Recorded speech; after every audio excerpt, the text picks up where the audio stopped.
Halo mga pangga, samahan niyo akong manguha ng wild berries dito sa forest. Take note, hindi po tayo nagnanakaw ha kasi walang may-ari nito. Dito po ito sa forest.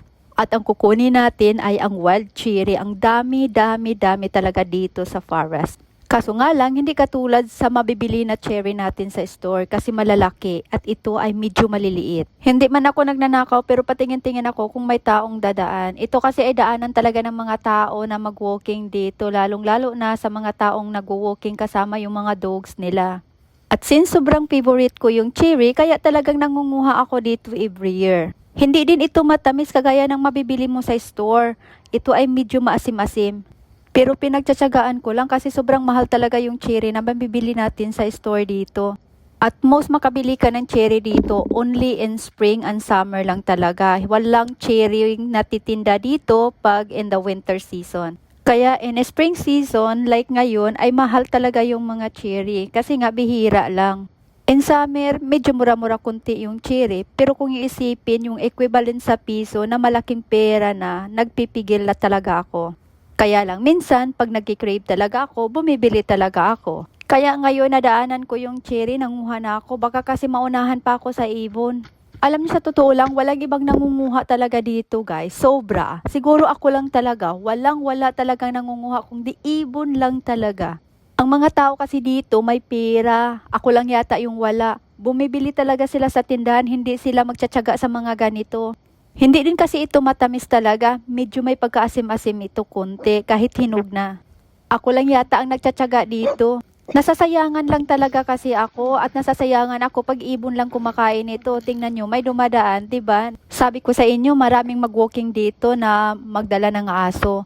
Dito daanan talaga dito. Kaya minsan napatingin-tingin ako while nangunguha ako kasi medyo nahihiya ako.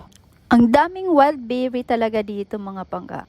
Itong wild cherry, sobrang daming puno talaga dito at wala talagang kumakain kundi ibon lang talaga, walang ibang nangunguha. Ibon lang talaga. Kaya today naisipan kong unahan na yung ibon. Minsan kinukuha ko ito yung hindi pa sobrang hinog kasi mapipil mo talaga medyo matamis at hindi mo mapipil yung asim. Pero pag sobrang hinog na siya, medyo mapipil mo yung asim.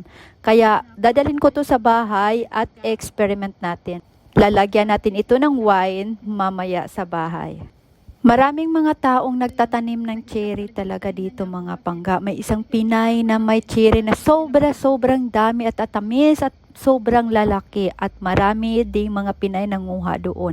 Nag-i-invite siya ng mga Pinay. Iwan ko kung tinitinda niya, basta ako hindi pa ako nakapunta doon.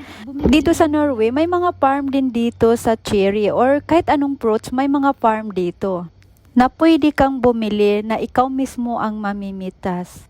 At of course, while namimitas ka, pwede ka din patikim-tikim, wala yung bayad. Kaso nga lang, hindi namin ma-experience namin ng anak ko. Kasi medyo malayo dito yung mga farm at wala kaming sasakyan. At dahil doon, hindi kami makapitas dahil wala kaming sasakyan, kaya kahit kunti, nagtatanim ako sa bahay yung strawberry. Para naman ma-experience ng anak ko na may mitas ng fruits. Yung fresh talaga na kakainin. Dito kasi maraming Pilipina na pumupunta sa farm ng fruits. Bumibili sila doon at sila na din ang namimitas. At since wala kaming sasakyan, kaya talagang nagtanim ako ng strawberry sa bahay para sa anak ko. Ibon lang nangunguha nito.